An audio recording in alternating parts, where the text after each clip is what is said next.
Yeah. Formulating love.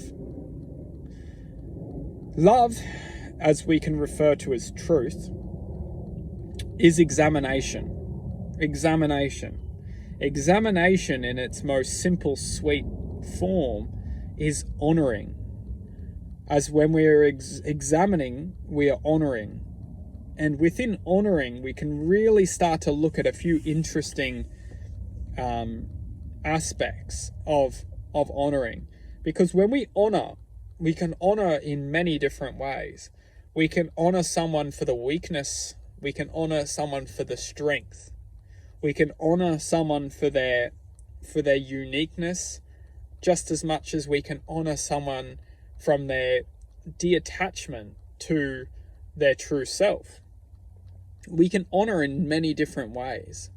And this is what's so beautiful about honoring someone, is when we can honor someone for the person who they are within this present now moment, we can actually learn to love them in an unconditional way.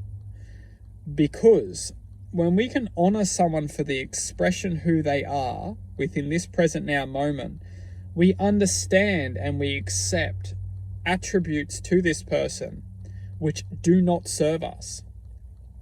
They don't serve us at all. In fact, if anything, they can actually take our frequency and use that frequency to best serve an agenda which is truthfully trying to disconnect the self from consciousness or from infinite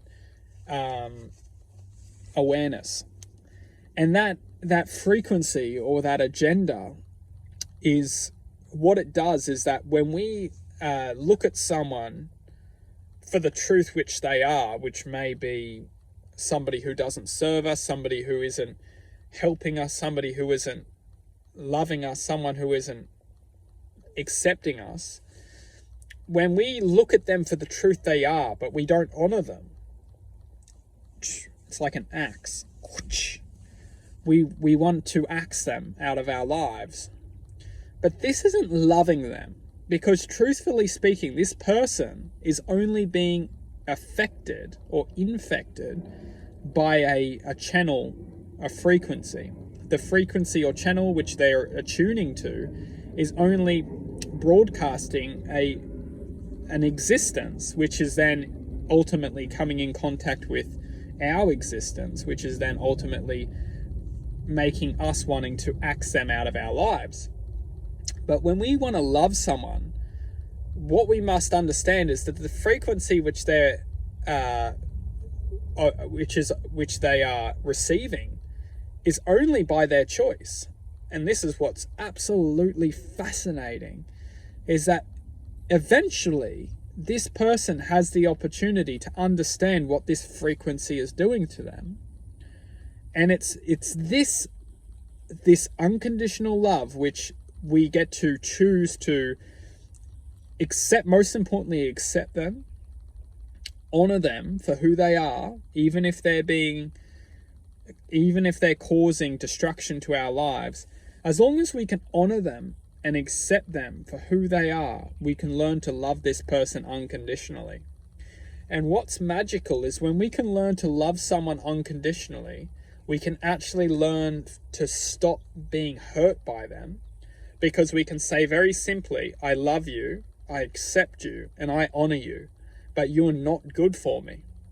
And what this does is that it gives this person the trust that they can't hurt you, they can't affect you, and they can't manipulate you, but they're loved. It's almost like they can see you behind a glass wall.